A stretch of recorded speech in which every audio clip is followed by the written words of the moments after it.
Hello everybody, this is Jamie the Board Game Man. Today we're going to look at a game that was made the year I was born in 1974 called You Want to See the Wizard, the Wonderful Wizard of Oz. You find the elves a Wizard of Oz, the Wizard of Oz board game. Very easy to play by Cataco Games.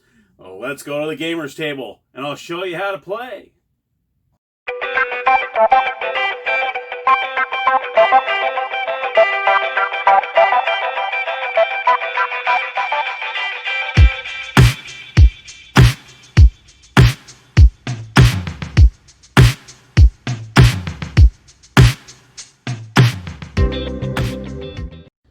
Hello everybody, we are at the gaming table and here is the Wizard of Oz board. Considering it's 1974, I love the artwork on it. It's very simple, it's not very busy looking at all. Let me give you a little closer look at what the board looks like. This is the start right here. And you can see, I'll work my way down here. You can see the artwork is pretty nice. It's really nice. And you can see, I'll just fold it this way, that way you can see it. So it's actually really nice. So let me show you the components. There's not many components with the game. It's very simple. You got the board here. You got 4 tokens. There's not much to it. They're just generic tokens. Unfortunately, nothing special about those. You have the spinner, which is really nice. It says Wizard of Oz on it. It has 1 through 4 and a magic card. And you also have the magic cards. You have the Scarecrow. You got the Tin Man. Whoops, the Tin Man's all crooked here. There we go. Tin Man. You have the Cowardly Lion, and then you have Dorothy with Toto. So what the object of the game is, you're trying to get from start. You're going to make your way this way. You're going to go around this way, come back around this way. And this is where you got to make a decision right here. It branches off into 2 different directions. Obviously, this is a shortcut.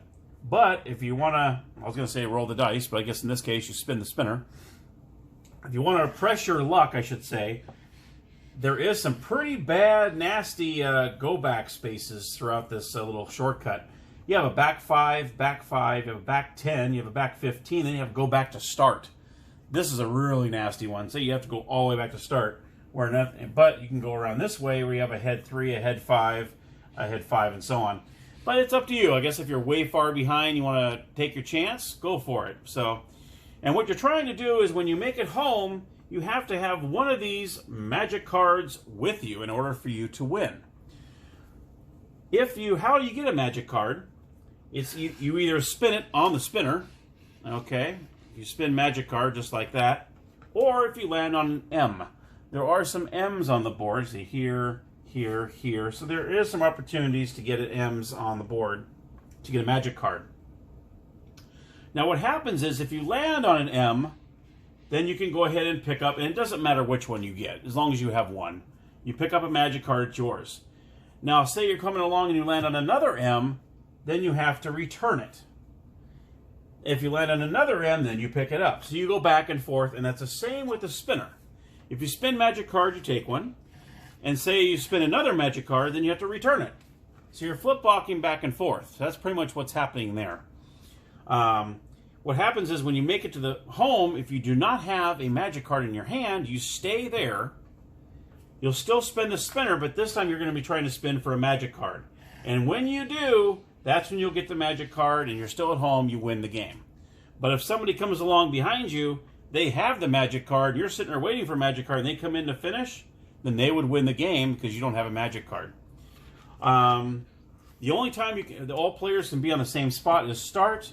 Say a player was here and another player came up and landed on the same spot. All you do is go back 1 space. So there's no knocking people back to start. It's not that kind of a game.